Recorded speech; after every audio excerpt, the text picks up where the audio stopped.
Dear students, in the first topic about more about matter, whatever assignment I have given you, I hope that everybody has done it, and many of the students have already shown the assignments and they have done the questions in a very nice manner. Now let us begin with the second topic, density, and these two topics are coming in the first unit test. Now about density. Density of an object can be defined as the mass of an object in a given volume. We also know that matter is made up of tiny particles called atoms. Now, as we know that matter is made up of tiny particles called atoms, and different objects around us has different densities. Density is the property of an object which depicts the amount of matter in the given volume. Thus, density is defined as the mass per unit volume. Density helps us to understand how compact the mass of a substance is. Density is a physical property of matter and a derived physical quantity. It helps differentiate one substance from another, okay, and mathematically it can be calculated by using the equation density is equal to mass upon volume. It is represented by the symbol rho, okay. Rho is the symbol which is used to determine density. Now the SI unit of density is kilogram per cubic meter or kg per meter cube. Density of a material is said to be 1 kilogram per meter cube when a mass of 1 kilogram is packed in a volume of 1 meter cube. Now over here you can understand, you can just notice that 1 gram per centimeter cube, which is also the unit of density, it is equal to 1000 kilogram per meter cube. Okay, 1000 kilogram per meter cube. Now density of water is 1 gram per centimeter cube. In case of liquid, less dense or lighter liquids will always float on denser liquids. Okay, that is why, like when we say why oil floats on water, it is because of oil has less density than that of water. Ice floats on water. Why? Because the density of ice is less than that of water. As the temperature of water falls below 4 degrees Celsius, its volume starts increasing till 0 degrees Celsius, and which is called the freezing point. So at 0 degrees Celsius, the volume of a given mass of water, that is ice, is maximum and its density is minimum. That is why you have seen that ice always floats on water. Now let us discuss about the importance of density. Like while engineers design the bridges, flyovers and many other architectural structures, okay, they refer to the table of different densities of different materials, which is already given, like table number 2.1 you are already observing in your book, okay. So from there they come to know about the densities, and after that from the masses its weight is calculated. This information is very crucial for calculating the strength required for the foundation and supporting pillars of any engineering structural whatever engineers plan to do. So density plays a very important role, okay, while doing the construction, or the, like you have seen the metro pillars, okay. So these are some of the practical while making the metro pillars or the pillars of the bridges or the railway girders, okay. These type of things are observed and where density plays a very important role. Now after this, why reasons for different densities of different physical states of matter. In solid state, the particles are closely packed, whereas in liquid state, the particles are loosely packed. And in gaseous state, the particles are not packed at all. In fact, they are free to move around. The more closely packed arrangements of the particles of a substance has less in volume occupied by them and greater is their. 3, 2. Now let us discuss about measurement of density.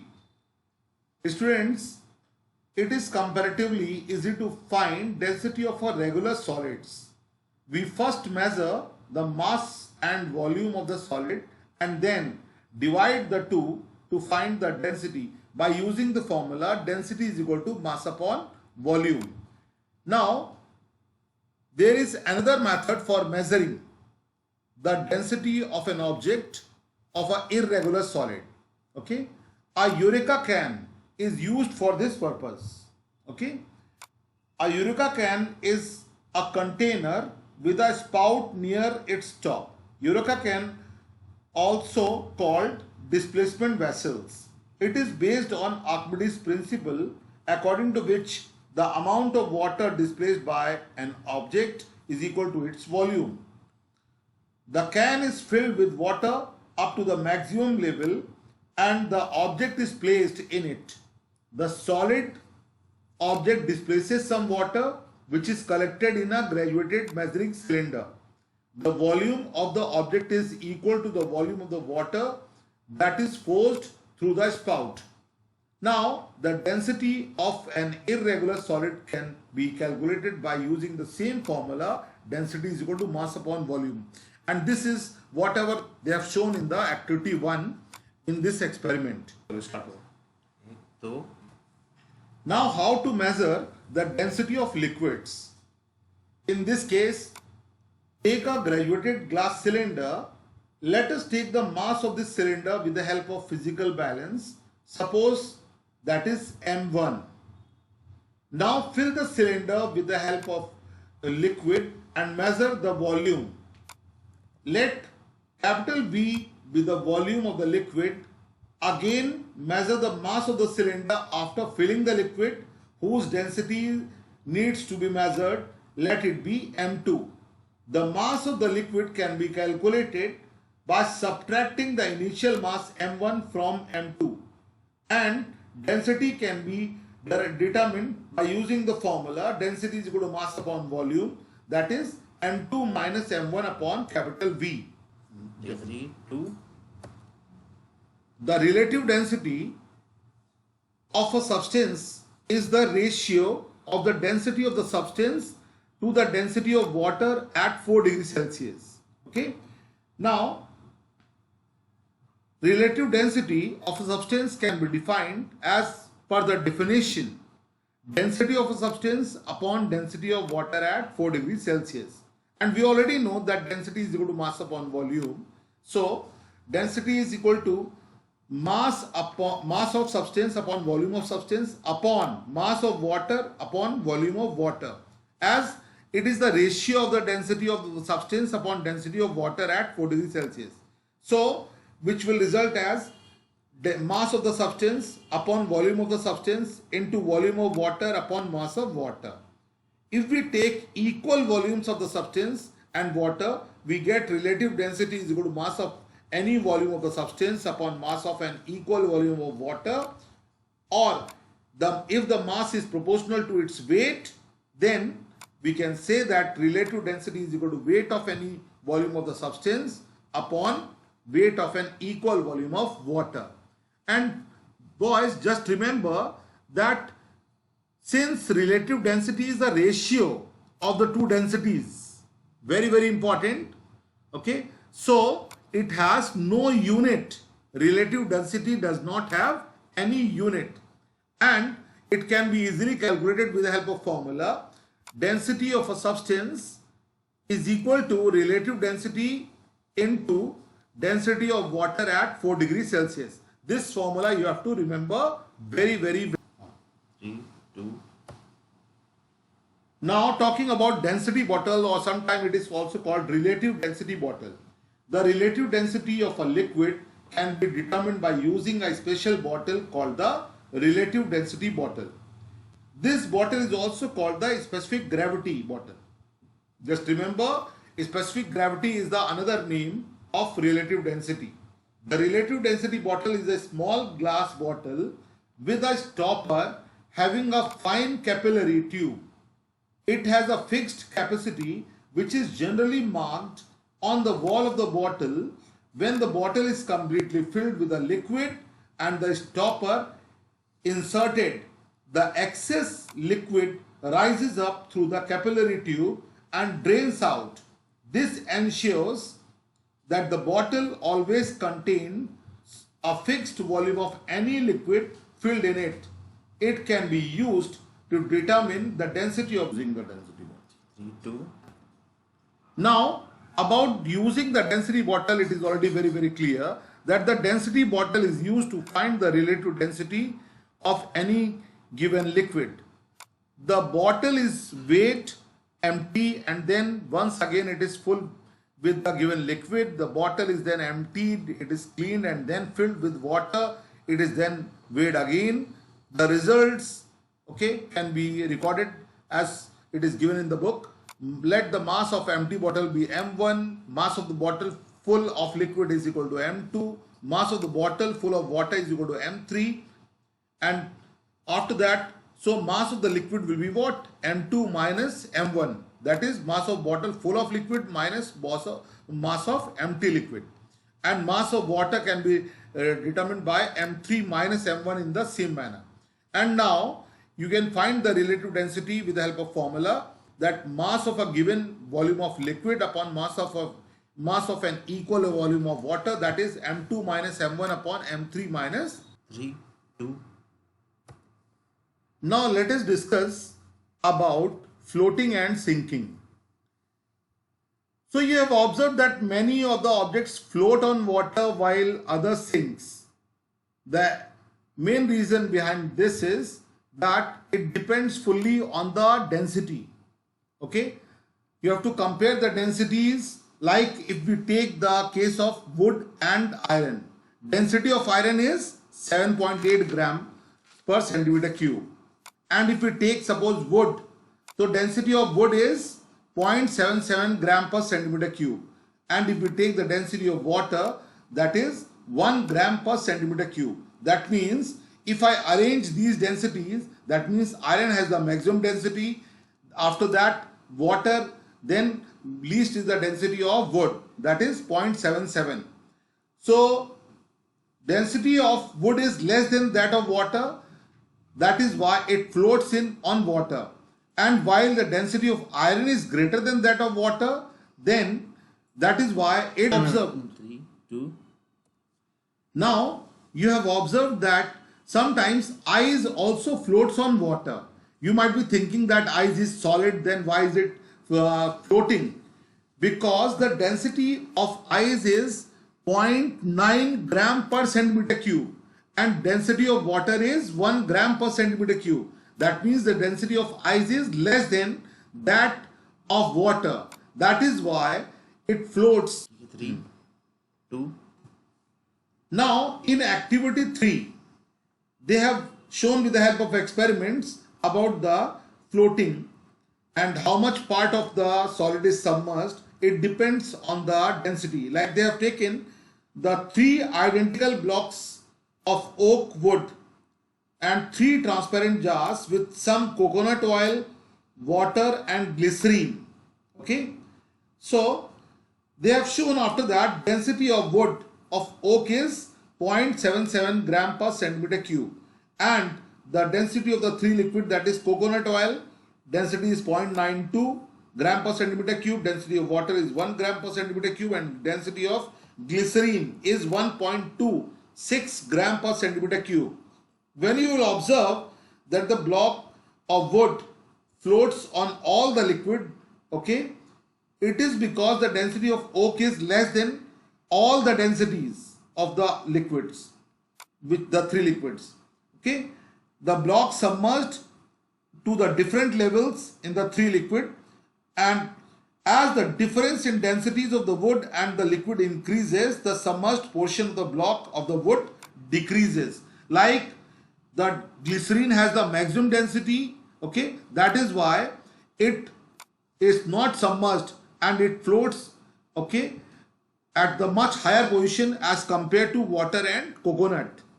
Now from the ठीक है 3 2 we can draw the following conclusion, okay.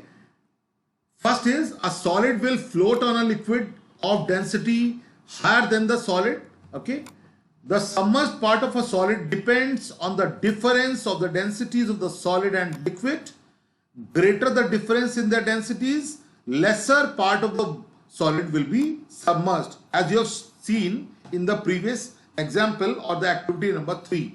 Also, a solid will sink in a liquid of density lower than the solid. Just remember this. 3 2 Now let us discuss about few applications of floating and sinking, like floating ships.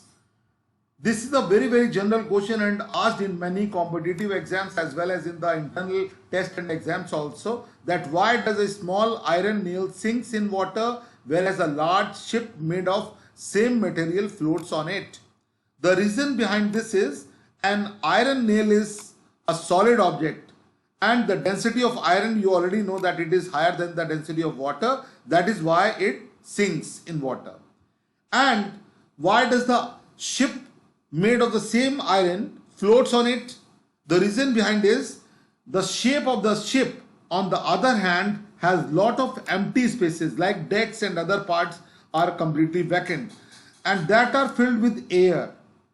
So the average density of the entire ship, okay, along with all the objects and the people inside it, becomes less than the density of water, and this allows a ship to float on water.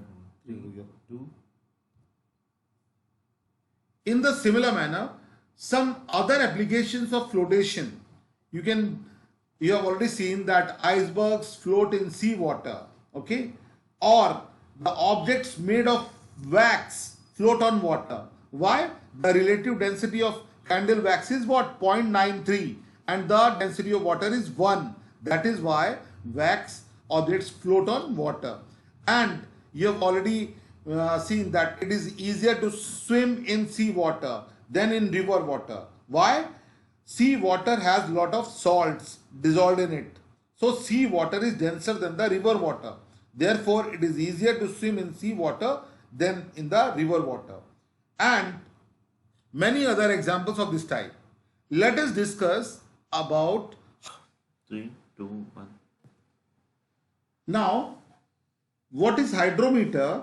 A hydrometer is a device based on the principle of flotation to read the relative density of the liquid directly.